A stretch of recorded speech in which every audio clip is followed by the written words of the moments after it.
Pokoknya dia mengubah struktur Oh, wajahnya. untuk anak kecil ya. Mm-mm. Oke. Terus bernafas lewat mulut pada anak kecil juga membuat pertumbuhan kemampuan otaknya sedikit tertinggal gitu. Oke. Jadi memang kalau anak kita bernafas lewat mulut harus dicari mengapa dan diperbaiki. Oh, gitu. karena banyak penyebabnya ya kalau gitu ya. Banyak untuk penyebabnya. anak kecil ya. Apa Dan aja emang, Dok? bernafas belum kelar. Oh, belum kelar. Oke.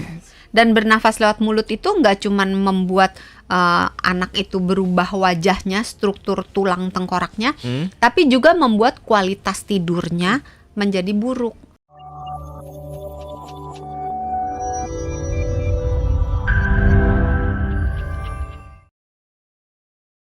Kalau olahraganya intensitasnya tinggi, itu kita bisa juga bernapas lewat mulut. Itu berarti tandanya hidung kita nggak mampu untuk bekerja Bisa, iya. dengan baik ya. Makanya Nggak butuh cukup. mulut juga gitu ya. Nggak cukup. Oke. Nah, kemudian tadi Dokter Santi bilang kalau dilakukan secara terus-menerus bernapas lewat mulut bisa menimbulkan efek ya atau dampak yang berbahaya bagi kesehatan. Apa aja dampaknya emang, Dok? Kalau misalnya anak yang kecil nih, yang terus-menerus bernafas lewat mulut, itu bisa mengganggu tumbuh kembang wajahnya. Jadi nanti bagian rahang atasnya ini akan tumbuh lebih maju gitu. Pokoknya dia mengubah struktur wajahnya. Untuk anak kecil ya.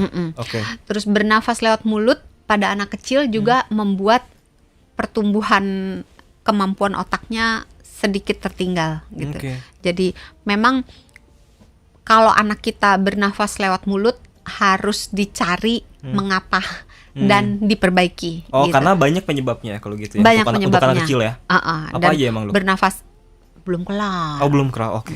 Dan bernafas lewat mulut itu nggak cuman membuat anak itu berubah wajahnya, struktur tulang tengkoraknya, tapi juga membuat kualitas tidurnya menjadi buruk. Nah, kalau dia tidurnya dengan pernafasan lewat mulut, kualitas tidurnya menjadi buruk gitu.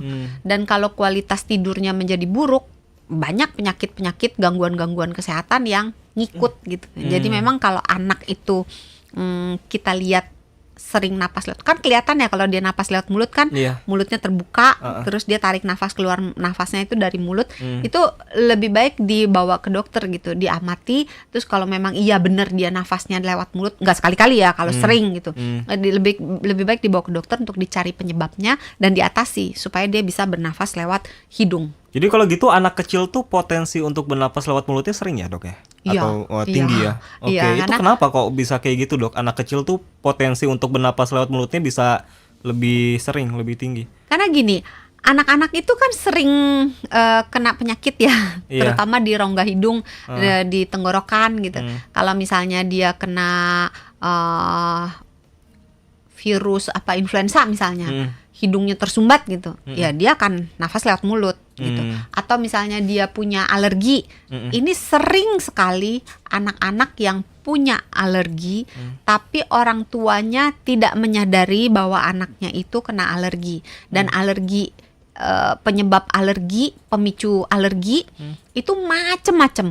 Mulai dari hal yang sederhana, boneka. Oh Kan iya, anak-anak karena ada suka banyak main bulu. anak kecil kan suka main boneka, boneka yang berbulu yang Mas Sony bilang itu.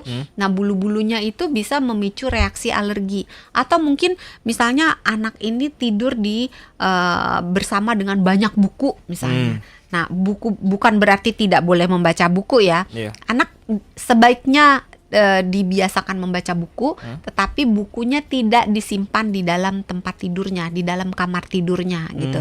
Jadi banyak hal-hal yang membuat anak ini alergi, sehingga kalau dia malam dia mulai tuh hidungnya kesumbat, entah bisa aja dingin mungkin, atau tadi debu atau bulu gitu, atau binatang peliharaan gitu.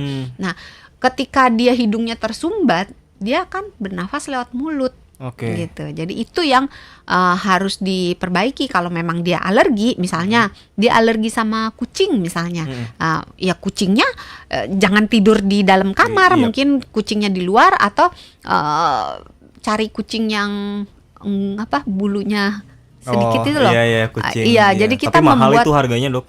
Kalau kucing bulunya dikit itu. Katanya yang nggak ada kucing yang nggak ada bulunya atau apa sih namanya itu ya, lupa saya. Kalau saya tahu kucing yang nggak ada bulunya kucing garong, Dok. Kucing garong. Pinter deh Mas Oni deh. Iya Iya benar kan? kucing garong. Nggak ada bulunya kan? Itu juga mahal loh. Oh, mahal dan bisa menimbulkan masalah juga ya.